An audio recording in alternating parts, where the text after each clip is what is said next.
Bueno, ante todo quiero agradecer a la Feria del Libro que nos haya cedido esta sala, que ahora me era inconveniente, pero maravilloso tenerla, la sala Walsh, a menos para esta actividad. Y según se está corriendo la voz, las circunstancias mileístas han convertido nuestra Feria del Libro en un espacio de lucha y resistencia cultural. Este día se agregó resistencia desde el lugar físico y simbólico de la oligarquía natural. Así que ahí estamos bien de lucha. Porque a mí lo que me preocupa es que este elemento de combustión que se ha usado últimamente es el odio. El odio es lo que nos ha traído hasta acá, la siembra de odio, los odios a los otros partidos políticos, nosotros a los odios a los opositores, todos los odios que se han ido sembrando a lo largo de los años y sobre todo durante la pandemia, cuando salíamos antivacunas y demás, hicieron que hayamos llegado a esta instancia tan decididamente incómoda, por decirlo de alguna manera. Entonces, siendo combustible en ese odio, yo pienso en los 5 venenos. ¿Necesitan los micrófonos? Sí, se necesita para grabar. Sí, el ruido. Pienso en los 5 venenos que dice el budismo, los venenos mentales. El primer veneno mental que reconoce el budismo es el odio. Son aquellos que alteran la paz interior, ¿no? La paz en general. El odio, después viene la ambición, la ignorancia, el orgullo y la envidia. Vivimos en las redes, ¿no? Ahora estamos siendo gobernados quizás por las redes, entre tuiteos y retuiteos, o X y re-X's, que van y vienen. Recogí a raíz de esto una frase de José Luis Lanao, una columna de él, que dice: si los comentarios de las redes sociales fueran comestibles y si en lugar de ir directo al cerebro se dirigieran al estómago, bastaría con un solo día para morir envenenados.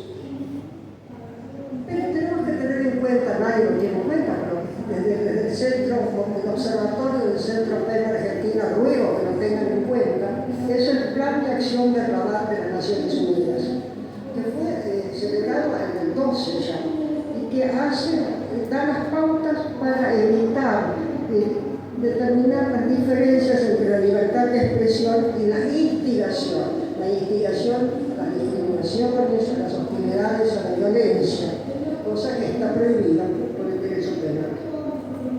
El Plan de Acción de Rabat sugiere un umbral elevado para definir las restricciones a la libertad de expresión y la incitación al odio, precisamente. Recomiendo una prueba umbral que consta de 6 parámetros que tienen en cuenta. 1. El contexto social y político en el que están dirigidos estos mensajes. La categoría del hablante. Esto me parece muy importante. Imagínate vos la categoría del hablante de nuestro presidente, que retuitea y tuitea mensajes de odio y tiene sus trolls haciendo eso, ¿no?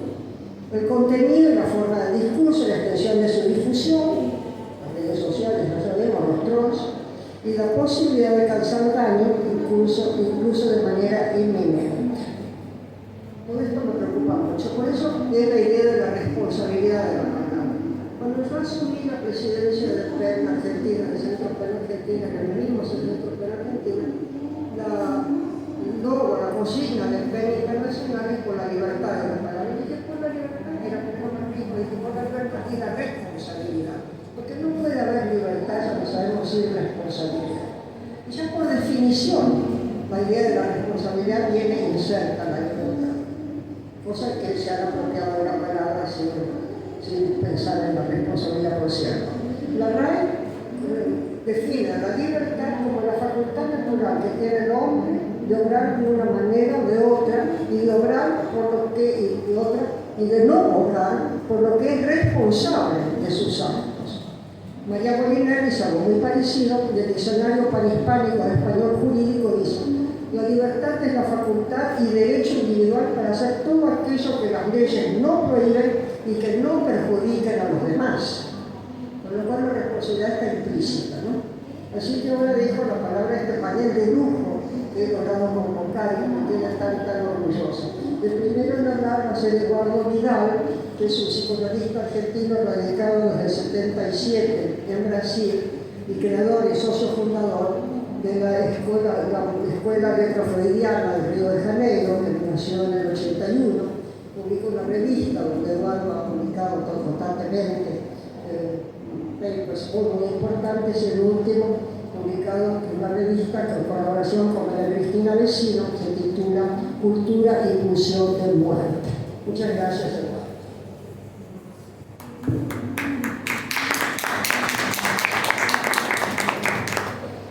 Gracias, Luisa, por haber conseguido reunir en este momento, precisamente en el día de hoy, ¿no? Un encuentro sobre esa cuestión tan crucial como es la responsabilidad de la palabra. Yo diría que decir palabra es en principio decir responsabilidad, que son exactamente de la misma dimensión ética, ¿no? Y en la medida que responsabilidad, como lo dice muy bien, la palabra es poder responder por lo que se dice, ¿no? Y en nuestra lengua lo dice de manera muy clara: comprometer la palabra, tomar la palabra. Es decir, que cuando se dice palabra, se dice algún acto que compromete, que implica un sujeto. Y yo creo que cuando hablamos con Luisa de la posibilidad de este encuentro, me entusiasmó mucho el hecho que fuera sobre esa cuestión. No es la única práctica, yo pienso que en realidad toda práctica que suponga una intervención en lo real tiene necesariamente, toma la palabra en su dimensión de responsabilidad. Yo diría que en el lugar donde yo trabajo, que es el psicoanálisis, que es una práctica basada exclusivamente en la palabra, prácticamente, integralmente en la palabra, esa responsabilidad, digamos, no es que aparece, es inherente al acto de la palabra. Sea el analizante, sea el analista, sabe que ahí no están apenas para jugar o decir alguna cosa. Si juegan, es justamente porque es la palabra que tiene un valor, y que tiene valor en la medida que es escuchada por aquel que lo dice. Yo diría que tal vez este sea el punto que me interesa destacar de la responsabilidad. El retorno que tiene la palabra, no solo al decirla al otro, sino que al decirla se la oiga. Creo que ese punto es importante, y lo que está en juego, me parece, y cada vez es más necesario en función de toda esta cultura, y esta cultura caracterizada por este capitalismo salvaje, lo que ha hecho es lo que trata de hacer, no lo consigue, eso es una ventaja, o en todo caso una posibilidad, es suprimir justamente la dimensión del sujeto. El sujeto que habla, que está sujetado al lenguaje y que tiene que responder por lo que dice. Entonces, cuando Luisa, pudimos hablar un poquito, ya lo habíamos hablado antes en PEN, cuando habías hecho aquellos encuentros, y esa es la cuestión principal, a partir de la responsabilidad de la palabra. Me interesaría decir que, bueno, la palabra es en principio un acto, y quería mencionar muy rápidamente el acto poético, donde se supone que la palabra es libre, es suelta. Sin duda, hay una cierta libertad. Pero me parece que el acto poético es la dimensión ética del compromiso más radical con la palabra. Inclusive porque el acto poético crea una palabra que no existe en el léxico y profundamente modifica el lenguaje. Hay un antes y un después. Y eso me parece importante porque esta dimensión poética, dadas las barbaridades que escuchamos, son dichas y repetidas, se ha perdido. Entonces, me pareció que era importante decir aquí que el acto poético, en cuanto que la palabra transforma a la lengua, no la deja como ella estaba antes. Una palabra que es creada, que es creativa, necesariamente hace que esa lengua no sea más la misma. Y ahí sí les quería, bueno, ustedes lo conocen muy bien, que por más que nos borraron, tantas veces nos borraron, tantas veces desaparecieron, la palabra continúa. Y quería justamente en esa misma línea decir que hay una libertad, sí, la libertad creativa, pero la libertad Desde ya que no se puede decir sin responsabilidad, pero yo diría que la libertad, y la palabra en ese sentido está totalmente implicada, la libertad compromete no solo al sujeto que dice, sino al campo del otro, al otro. Es decir, que si hay una libertad de lo que podemos enunciar, es porque hay un otro que es tocado con la palabra y a nivel de lo más profundo que es su cuerpo. Yo diría que acá decir otro es decir algo idéntico, casi similar al cuerpo del otro que es tocado. Me interesa especialmente porque en estos discursos llamados libertarios, justamente lo que se ha deturpado es esa relación al otro. Son discursos que en principio tienen como fundamento suprimir, anular esa dimensión. Sin esa dimensión es difícil que una cultura se sustente. Yo sé que la cultura hace esfuerzos enormes para sobrevivir, pero es profundamente tocada en cuanto a esa dimensión del otro se suprime. Entonces, ¿qué dice el libertario? Es mi libertad, es mi ley, y es con eso que funciona, suprimiendo el campo del otro como cuerpo, como articulación del lenguaje y sobre todo como lazo social. Es a eso que se ataca. Y eso se ataca de forma inexorable en todos estos sistemas. Claro que cuando nos toca en nuestra propia lengua, en nuestro propio modo de vida, esto tiene otra dramaticidad. Pero esto se repite. Vengo de una experiencia que ustedes la conocen, es haber convivido escuchando a Bolsonaro durante 4 años, que produjo la destrucción más brutal. Hubo tiempo, por suerte no fue reelegido, porque 4 años más sería impensable los efectos que eso tendría. Pero lo brutal de Bolsonaro justamente fue el ataque al otro en cuanto cuerpo, porque fue en plena pandemia, y como lo dijo todo el tiempo, que mueran los que tienen que morirse.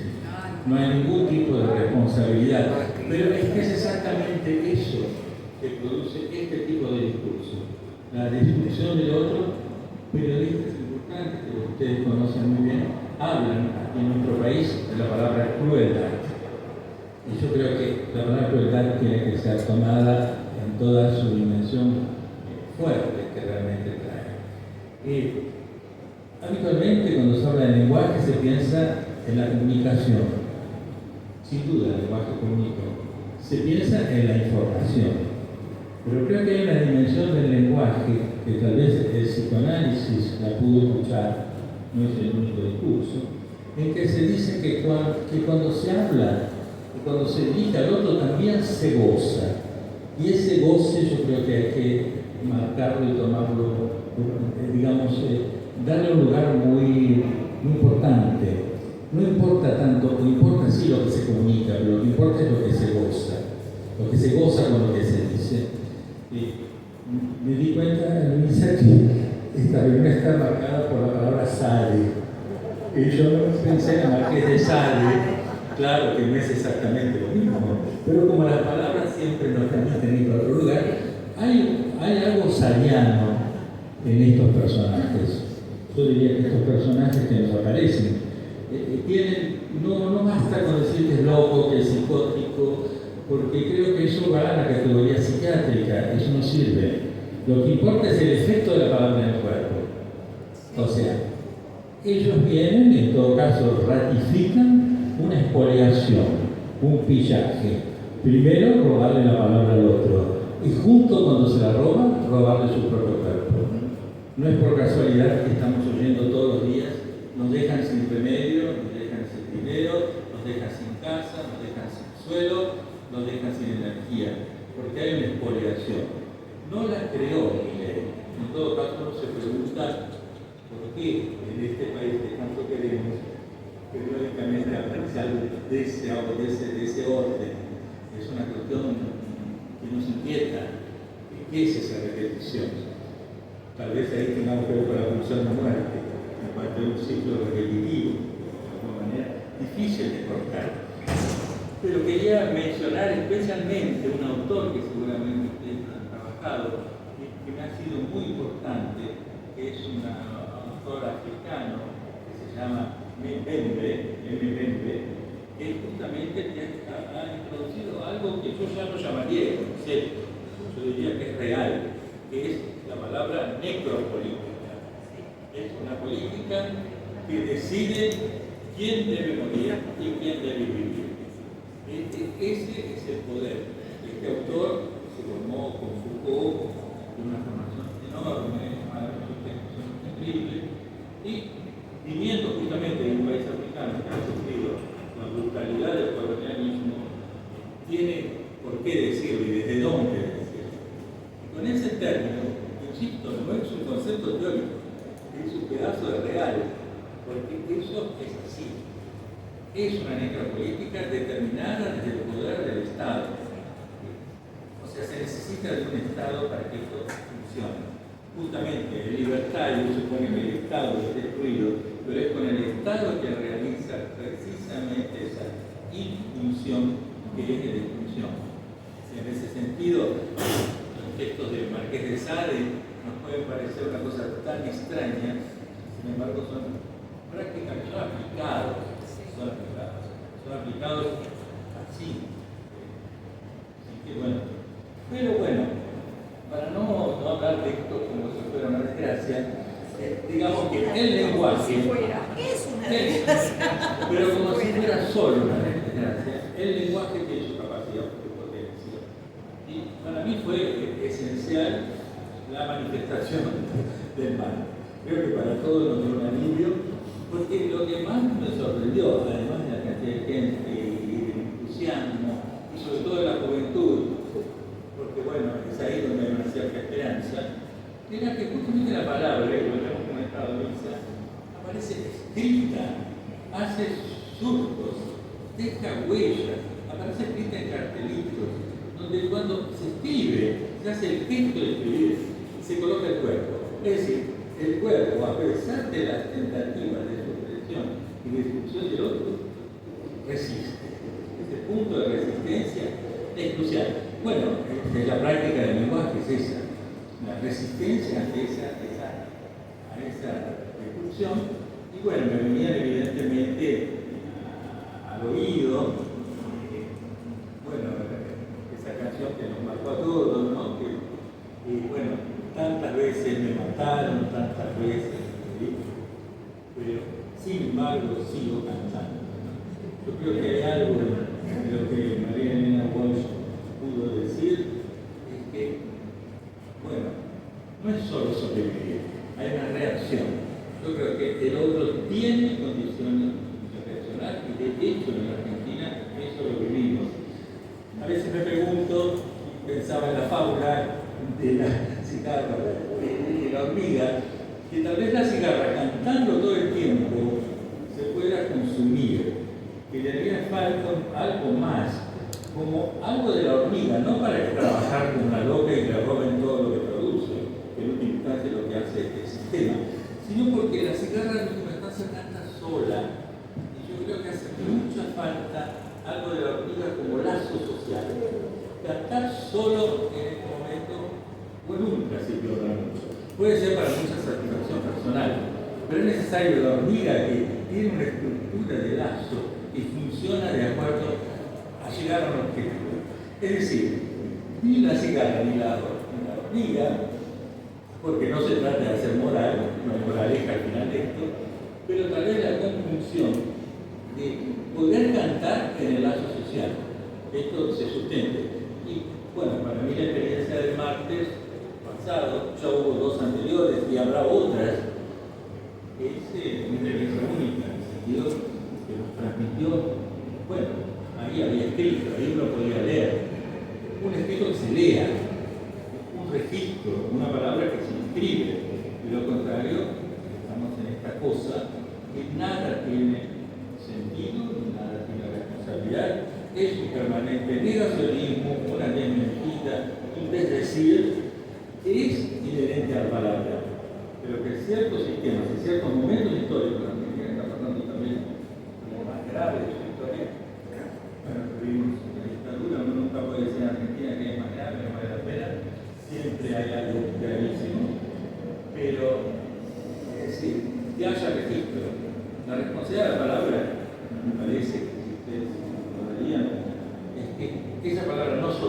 hay que seguir estimulando, pero que esa palabra sea registrada, que esa palabra sea escrita, que esa palabra pueda ser leída en el momento en que se produce y después. Este es un comienzo para poder hablar un poquito más aquí. Muchísimas gracias, señor Militar. Le pasamos la palabra a Esther Díaz, que ella humildemente me dijo nada más decir que soy doctora de filosofía y escritora. Leemos sus maravillosas columnas en página 12. Yo rescaté 2 títulos de sus novelas, de sus libros de ensayos. La sexualidad, esa estrella apagada, sexo y poder, me parece muy importante eso, porque un poco lo que decía Eduardo, y las grietas del control, vida, vigilancia y caos. Y él me estaba contando una experiencia con escritura sobre la memoria durante la pandemia, así que si querés contarnos un poco de eso. Y adelante, Esther Díaz, y muchas gracias por estar acá. Qué panel de lujo, ¿eh? Yo me aplaudo a mí mismo por haber pasado. Muchas gracias. Hay que romper. Cuando uno quiere hablar, hay que romper. Por empezar el silencio. Y no es tan fácil romper el silencio. Sobre todo, bueno, una vida de la cotidianidad, de los que dicen, mi hijo, que hace algo, no importa. No importa hasta cierto punto, puede ser peligroso romper el silencio. Pero cuando estamos en público, como es el caso, ¿por qué nos produce un poquito de nervios o nos respiran las manos? O a pesar de que hace más de medio siglo que estoy en situaciones similares a esta, siempre me pongo nerviosa, me parece que tengo que olvidar de todo. Quiere decir entonces que debe haber algo peligroso en el discurso, porque si no, no tendríamos miedo a romper el silencio. Entonces, yo quisiera, un poco inspirándome en un discurso que dio Foucault cuando se hizo cargo del Colegio Trans, que ahora como libro se llama El orden del discurso, no dice exactamente eso, me inspiró en eso para decir que ahora que veo a todo este público distinguido de este maravilloso panel escuchándome, yo desearía que mi palabra fuera como una alfombra mágica.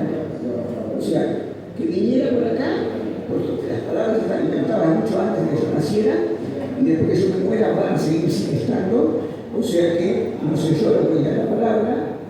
Entonces, que en esa alfombra voladora yo me suba, y como es mi alfombra, les invita a ustedes a subirse. Entonces, el discurso cuando logra efectividad, logra eso, que todos transitemos durante un tiempo sobre la misma alfombra mágica. Alfombra que puede ser maravillosa si estamos con gente amable, como es el caso, que pensamos que tenemos valores similares, o que puede ser terrorífica si te quedas en la alfombra con un golpeador, por ejemplo, ¿cierto? O sea que yo sigo como metáfora siempre del lenguaje. Bien, entonces, ¿y por qué es peligroso el lenguaje? Además de cosas obvias que pueden mandar a una ley parcial y te puede matar. No me refiero a cosas tan drásticas. O sea, es peligroso porque es del orden del deseo y es del orden del poder. Si hablamos es porque tenemos un deseo. O sea, no hay, por más que sea un bebé que todavía no articula racionalmente, que esté diciendo cualquier boludez, es porque tiene un deseo. Y para poder realizar el deseo, tienes que tener un poder. No me refiero solamente al poder gubernamental, sino el poder que tenemos todos, por ejemplo, el poder que tenemos las personas que estamos acá, sentadas en esta mesa, para que nos hayan dado un micrófono y nos autoricen y nos permitan que otras personas nos escuchen. El poder que tuvieron ustedes para poder pagar el colectivo o como hayan venido, llegar acá, pagar la entrada de la feria y tener capacidad como para escuchar un discurso de ese tipo. Es decir, que el discurso es peligroso, no por lo obvio, como las cosas tan pertinentes que estuvo citando el compañero, sino porque en el poder, todo poder implica un contrapoder. Entonces, yo tengo la capacidad, tipo Milei, por ejemplo, de decir cualquier bestialidad. pero después me la devuelven, ¿no? Mi papá dice, aquí me dice, mierda. O sea que todo discurso tiene su peligro. Como el compañero que me recibe la palabra hizo hincapié fundamentalmente en lo positivo de la palabra, lo productivo. Entonces, yo cuando él empezó a hablar, escribí sabe en mi ayuda de memoria. Inmediatamente lo dijiste sabe, porque justamente sabe dice que su ley, escuchen esto, es mi ley. Su ley, sabe, es mi ley. Y yo quiero iniciar a esa persona sexualmente y dejarla y hacerla que haga bestialidades, pero ella no tiene ningún poder. La que tiene poder soy yo en este caso. Es decir, la libertad para hablar es como la libertad que estamos viviendo en este momento. O sea, les vendieron, digo les vendieron porque es jodido, puedo contarlo, ¿no? Pienso que todos estamos acá. O sea, les vendieron que lo que traían era poder, era libertad. Y entonces, si una persona vive una vida miseria y alguien le promete que si lo van a votar a él, va a tener libertad, ¿qué piensa? Voy a tener libertad para salir de la villa, voy a tener libertad para conseguir un trabajo, voy a tener libertad para... No, la libertad era libertad de mercado solamente. Fíjense hasta qué punto están los sádicos. ¿Hasta qué punto están los sádicos? ¿No es cierto? O sea, era una libertad, sí, en eso no mintió. Uno de los pocos méritos que tiene, no mintió. Lo que pasa es que, bueno, había que ver la letra chica. Era la libertad sádica, o sea, de sádica. Mi ley. La ley de Sade, porque incluso Sade, en algunos de sus libros, como ustedes saben, tiene un capítulo totalmente narrativo y otro capítulo de ensayo. Y en esos ensayos, él justamente hace estas reflexiones que normalmente uno no hace cuando ve las partes. Y bueno, cuando sos muy jovencito, ¿qué haces con los ensayos? Los pasás y lees solamente todas las chanchadas, ¿no es cierto? Como nos decían a nosotros.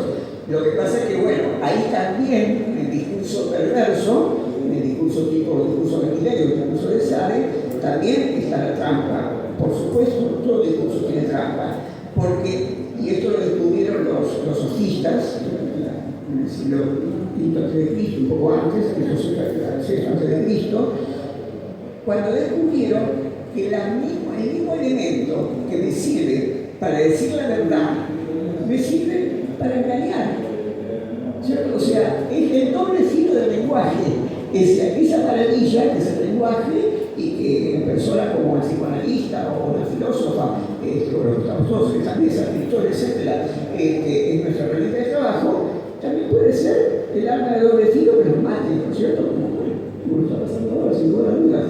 Bueno, entonces, en función de eso, lo que uno se pregunta, según la convocatoria que nos hace PISA, es lo que uno se pregunta es lo siguiente: bueno, ¿y para qué sirve hablar del lenguaje si esta realidad es una realidad mucho más concreta que el lenguaje? O sea, hay gente que no llega a fin de mes, hay personas que no llega el alimento, hay personas que están muriendo de cáncer porque no les llegan los medicamentos. O sea, que no sabemos hasta qué punto vamos a poder seguir si lo duele en nuestra casa, si somos clase media, porque en un momento vamos a tener que venderla para poder seguir viviendo. Es decir, que estamos parados sobre una inseguridad tan grande que a eso nos llevó nada más y nada menos que el lenguaje. El lenguaje, en este caso, de mi ley, en el doble sentido de la palabra, mi ley, la ley de que hablaba. Entonces, ¿qué se puede hacer ante una cosa? Hubo medievales, nominalistas se lo llamó, que decían que las palabras eran flatus vocis, decían en inglés, o sea, voces vacías de contenido. Nada de voces vacías de contenido. Las palabras tienen materialidad, o sea, por eso son peligrosas. El ejemplo más común que se suele dar cuando se habla de este texto, ahora tenemos otros mucho más terribles, es lo que pasó en 1933, cuando Orson Welles empezó a decir por la radio de que había invasión de marcianos. Pero lo más increíble es que cada 10 minutos él aclaraba que eso no era verdad. Él lo aclaraba. Y la gente se enganchaba solamente en una parte. No nos pasa ahora. La gente se engancha solamente en una parte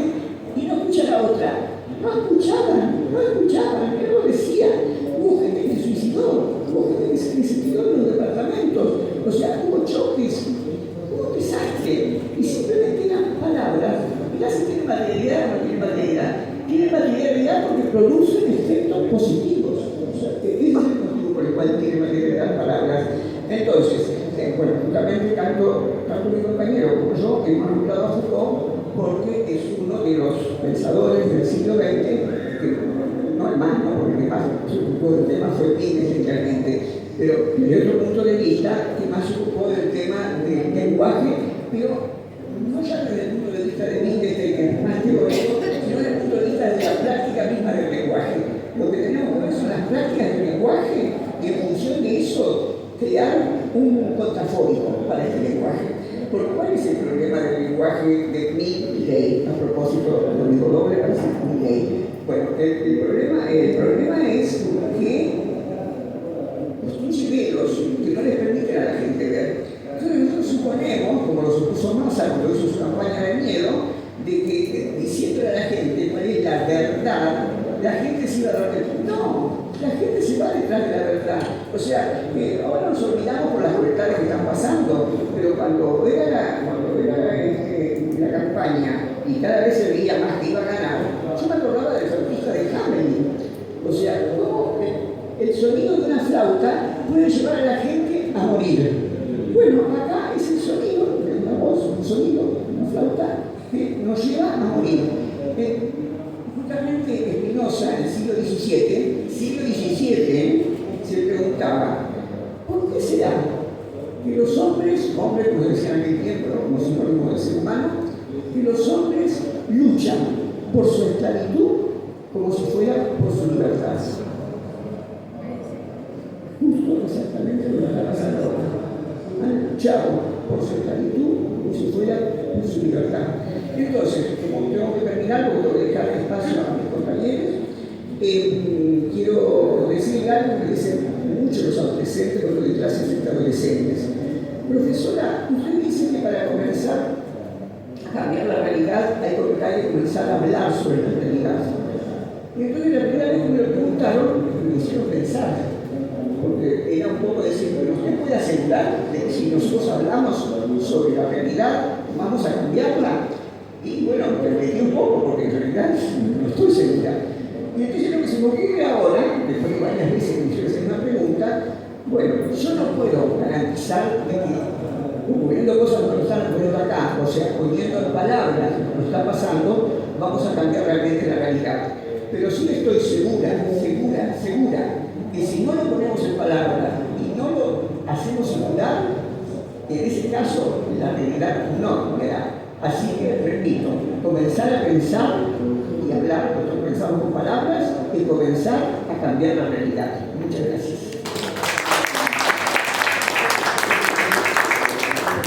Gracias de este día, Vicente Pileiro, ahora novelista, poeta, periodista, autor teatral. Yo adoraba su obra Miret, La muerte, y actualmente está ensayando una obra sobre Macedonio Fernández con Omar Vigi, que el 7 lo van a presentar acá. No, el 7 de mayo, sí, a presentarse, ¿no? El estreno va a ser agosto, septiembre, más o menos, pero acá en la feria el martes 7 lo vamos a anticipar algo. Así que de esta manera tiene el programa Vía Libros, la radio de las madres, hace un montón de cosas, de hombres, poetas y demás, y ahora dejamos que se termine. Bueno, buenas tardes, gracias Luisa por la invitación. Me quedé pensando en esto de su ley es mi ley y la frase de Jacobson: cuando la palabra tiene que ver, la cosa tiene que ver. ¿No?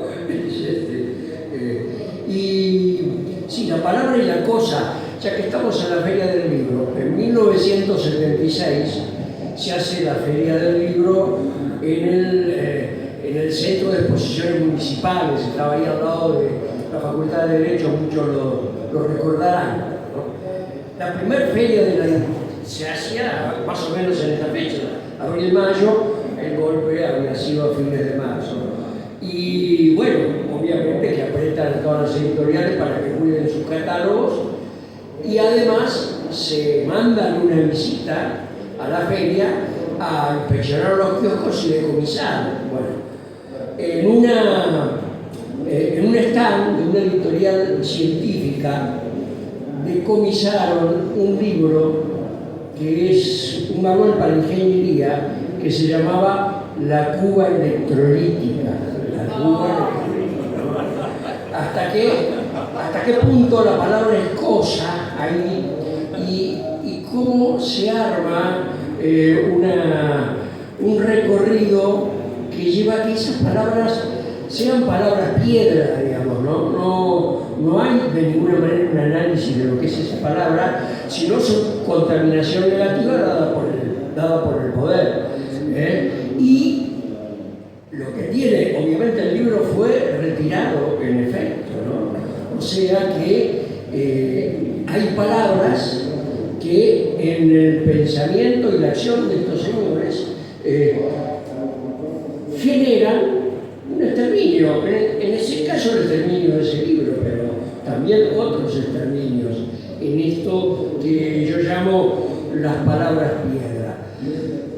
Podemos historizar un poco, porque bueno, historizar el pasado en el presente, y recordar que nuestra historia está realmente apedreada entonces, si hablamos de palabras piedra.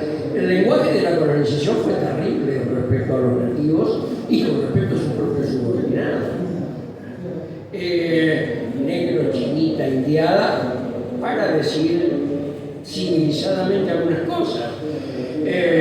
Cuando viene la inmigración, gallego, tano, judío, no quería decir cualquier cosa, eran palabras para arrojar también, para arrojar a aquello que se veía como amenazante, puesto que con la inmigración vino una gran oleada de nuevas formas políticas, ¿no? Hasta arribar a la mitad del siglo XX con la Guerra Fría y palabras comunista y zurdo, que son palabras que en más de una etapa de nuestra vida política han significado exterminio, han apedreado hasta la muerte.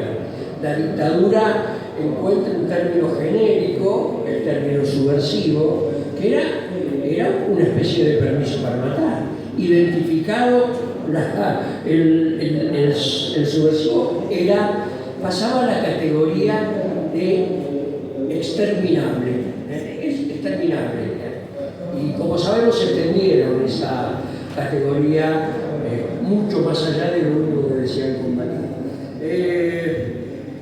Pero me parece bien pensar también, para no hacer una dicotomía, el poder es el malo y nosotros o la sociedad somos los buenos, que hay circulaciones de palabras populares que también implican estigma y que están muy repartidas en la sociedad. Es muy difícil saber el circuito baja del poder, entonces todos la toman, ¿no? Pero en este momento en Córdoba y en las provincias del litoral, gorrita, la palabra gorrita, yo soy gorrita, o sea, el joven que usa el sombrero con visera, el gorrita, está en el lenguaje del periodismo oral sobre todo, y también llegó a los diarios, diciendo, un gorrita asaltó el kiosco. Entonces, mucha gente va por la calle con temor a los gorritas por esa generalización y por el peso de esa palabra. En Costa Rica, por ejemplo, dicen tipejos, ¿no? Se lo dicen exclusivamente a los pibes que están por ahí en el circuito de la comercialización de la droga, pero después cualquier pibe parado en una esquina es un tipejo o es acá una gorrita. Hay circulaciones no solo de abajo hacia arriba, sino circulaciones horizontales en la sociedad, como circuló la palabra yegua, ¿no? que la dijo alguien, pero que circuló y que además fue eficaz. No podemos negar la eficacia de esa carga de violencia verbal, ¿no? Yo diría que todo poder totalitario y capitalista tiene una relación tortuosa y espesa con el lenguaje, ¿no? Por un lado se expresa la censura, con la prohibición en la administración pública de hablar el lenguaje inclusivo, ¿no? Que bueno, la quieren extender a toda la sociedad, pero bueno, actúan ahí donde pueden. Pero por otra parte, tenemos un presidente y un inmediato núcleo que lo rodea, que tiene un equipaje de palabras que nos ha sorprendido y creo que no hemos reaccionado a la altura de lo que él le dice a la sociedad. Burro, esto es muy interesante, porque eso siempre está, con el que se enemista con él la palabra burro, sobre todo con las mujeres, burra. Pedorro, la tenés adentro, nido de ratas, zurdo fue el primer posteo que hizo después de la manifestación. El león y abajo la leyenda lágrimas de zurdo. Todos sabemos lo que ha significado la palabra zurdo en nuestra sociedad y me acuerdo de aquel episodio cuando Mirta Legrand entrevista a Néstor Kirchner y Cristina Kirchner y ya estaba asustada por el lenguaje que estaba usando esa pareja que iba a ocupar el poder y le dice, bueno, los zurdos. Y él le dice, bueno, nosotros no usamos, se vino el surdaje. Le digo, nosotros no usamos ese lenguaje. Hay gente izquierda, no usamos ese lenguaje. Porque ese lenguaje, en la Argentina y en muchos países más, cada uno tendrá su palabra, es una palabra piedra que se pone en acción para pegarle en la cabeza al otro. Y cuando ya estás diciendo eso, también se han tornado genéricas en las intervenciones del jamoncito, palabras como socialista. Socialista también es una impugnación y tiene una generalización, como dijo Sartre, toda generalización se presta a ser un error de la inteligencia. Le digo socialistas a la élite capitalista mundial reunida en Davos, digamos. Así que, ¿qué podemos esperar? Yo creo que una persona que come criollita ya puede considerarse en peligro, ¿no? Y el insulto, ¿no? El insulto es un mecanismo de cierre. El insulto interrumpe el flujo del diálogo, el flujo de la utilización y del intercambio del lenguaje. Cierra la discusión el insulto, ¿no? Me llamó la atención en los debates presidenciales y sobre todo en los finales, Massa Milei y Villarruel Rosa. Los dos, Villarruel y Milei, utilizaron con mucha frecuencia una palabra, mentir y mentiroso. Miente, ¿no? No respondían con datos, no respondían con un razonamiento a la respuesta del otro, ¿no? Una de las funciones del insulto es ocultar los datos, precisamente, ¿no? Pero además, lo que me llamó la atención poderosamente es que no supieron responder. Ni Rossi ni Massa pudieron desarmarle ese artefacto retórico insultante de mentiroso. No se lo pudieron desarmar. Y no le fue mal a ninguno de los dos en el debate. Y bueno, hay pruebas, ¿no? Y bueno, por eso, en esa misma línea, los insultos del señor Milei a los legisladores han sido terribles, ¿no? Coimeros, ensobrados, inútiles. Y del otro lado escucho palabras como dice, no voy a hacer lo mismo que hacer con el debido respeto al señor presidente. Y yo no sé si eso no es una tendencia a la autohumillación, no poder responder eso. Pero además son una corporación, los políticos, se habla de la clase política, no poder responder corporativamente a semejantes cosas, ¿no? Y están tratando, como están tratando ahora, una ley que va a dar un poder desastroso a Milei, para quien la ley es Milei, Así que es muy difícil la salida porque ha sido una irrupción novedosa, tiene su tradición, la podemos rastrear, pero como emisor de discursos el presidente ha sorprendido con todo eso, ¿no?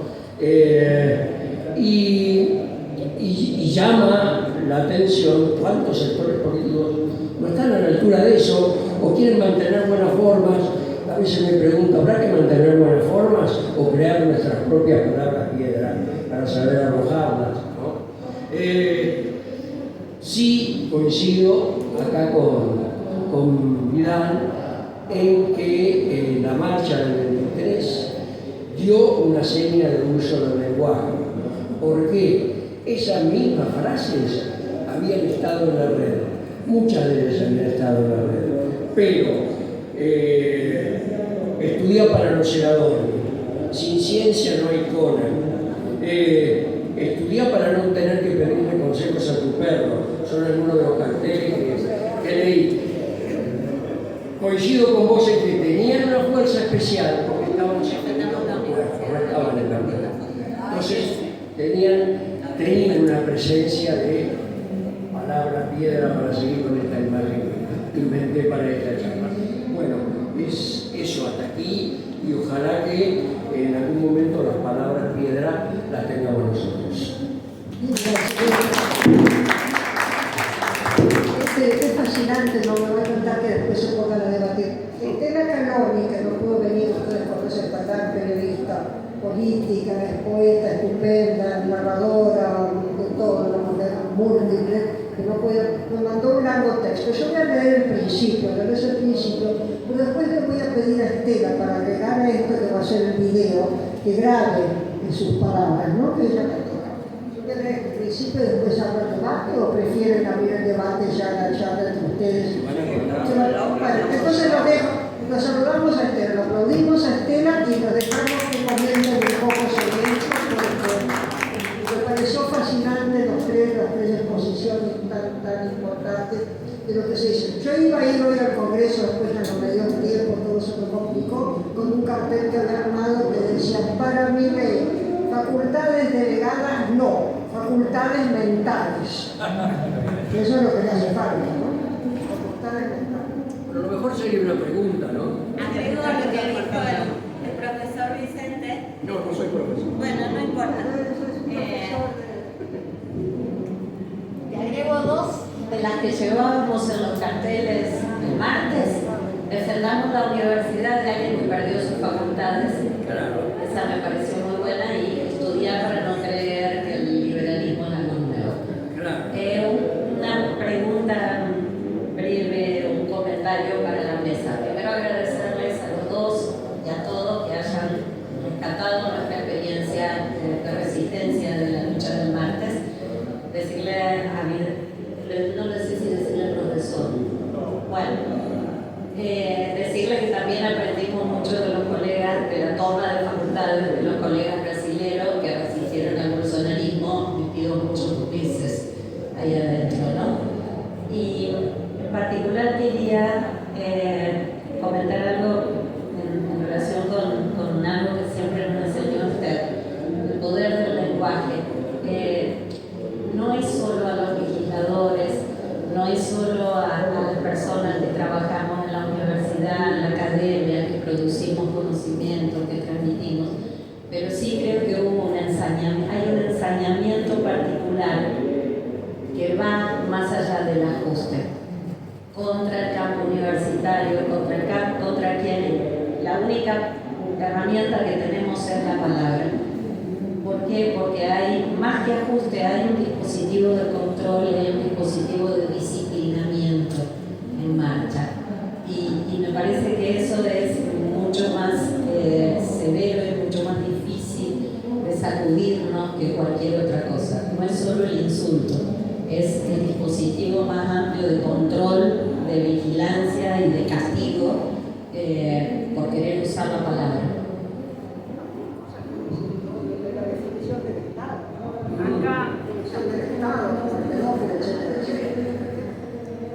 ¿Hay alguna? Sí, yo quería decir algo.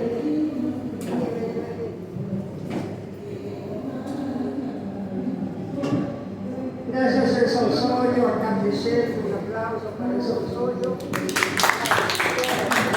No, es un comentario, ¿no? Que hablaban de los insultos, de digamos, esta forma que tiene de hablarnos este presidente.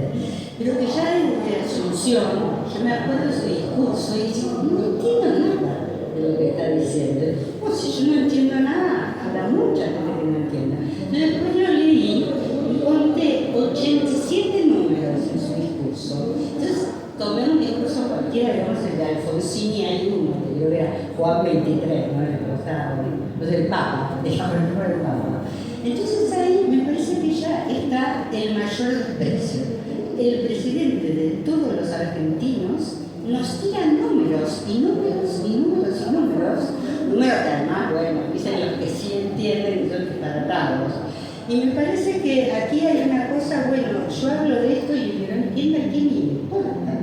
¿No? Y todas palabras de tipo, qué sé yo, déficit fiscal, digamos, palabras precisas de la economía. A mí me parece que hay, bueno, después todo lo que pasó, digamos, como odia la cultura, pero me parece que eso está en su discurso y está de una manera más, no sé, te perturba más todavía que el insulto, porque el insulto va a decir, bueno, qué animal, me dice, pero el hecho de tirarte miles, todo el tiempo habla de millones de dólares, de porcentajes, a mí me parece que esos son insultos a todos. Quería decir sí.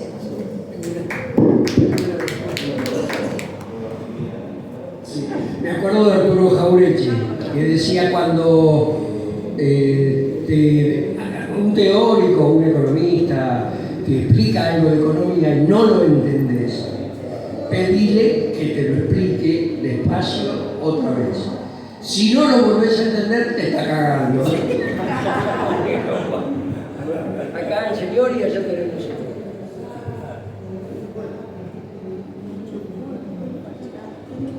Buenas tardes. Yo cortito, sin equivocarme mucho, quería decir sobre básicamente el uso de la palabra. Como somos seres sociables, todos, en base al uso de la cultura. La cultura está hecha de palabras. El hombre fue progresando y eso hizo que la cultura a través de los siglos pudiera desarrollarse como ser social, como la palabra también está en la ley, la palabra está en todo, en la cultura. Y para no extenderme mucho, yo creo que lo que ahora hay, a través de tanta información, tantos canales, es como, miren el dicho ese que dice, el silencio, cuando no tengas algo mejor que decir, el silencio es insuperable. Lejos de aplicar cualquier tipo de censura o autocensura, yo creo que hay como una verborragia innecesaria de tanta palabra inútil a veces que no lleva a ningún lado. Porque ustedes imagínense un periodista que tiene que salir todos los días en un programa de televisión. Llega un momento que, yo no sé, dice cualquier pavada para ocupar un espacio, ¿cierto? Entonces yo creo que lejos de mi idea de aplicar una censura, somos nosotros, así como cuando alguien, ya estamos cansados de alguien, bloqueamos, yo creo que nosotros tenemos que hacer también en base a ese criterio de que no es mejor que una mala palabra o un silencio, ese silencio aplicarlo nosotros cuando el exceso de la palabra no es sutil, es agraviante, no lleva a una movilidad social ascendente, a una cultura del pueblo, a eso me refiero, cuando la palabra se transforma en algo que no tiene sentido, que es como si fuese que ya la palabra perdió ese valor que tiene que tener. Pero estamos delante de alguien que emite palabras que son el nombre de todos nosotros. Estamos en nombre de alguien, delante de alguien que podemos no devolverle con silencio. Muy difícil eso, muy difícil. Gracias. Hola, ¿qué tal? Agradecer a Penso, soy socio, y a este grupo.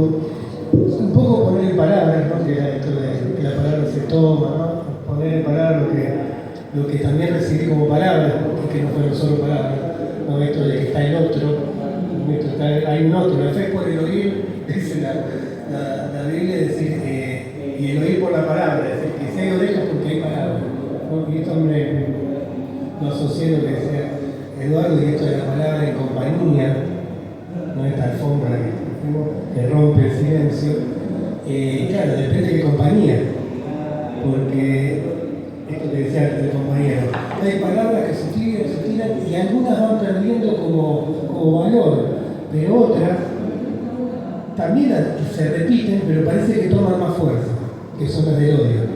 Entonces la verdad, como decía, van como perdiendo fuerza y otras se van multiplicando a medida que la repite alguien sin saber qué dice, pero que la repite y se toman como más cuerpo, ¿no?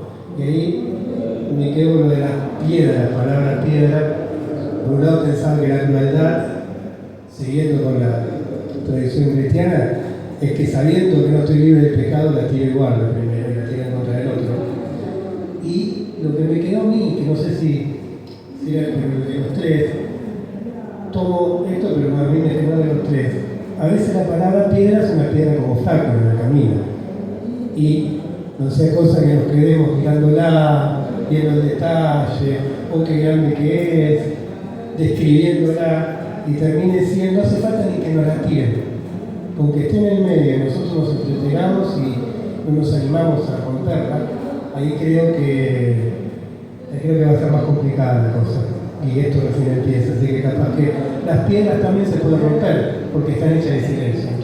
Muchas gracias. Muchas gracias a todos. Nos están pidiendo la sala de la ratito ya, así que lamento muchísimo, pido un gran aplauso para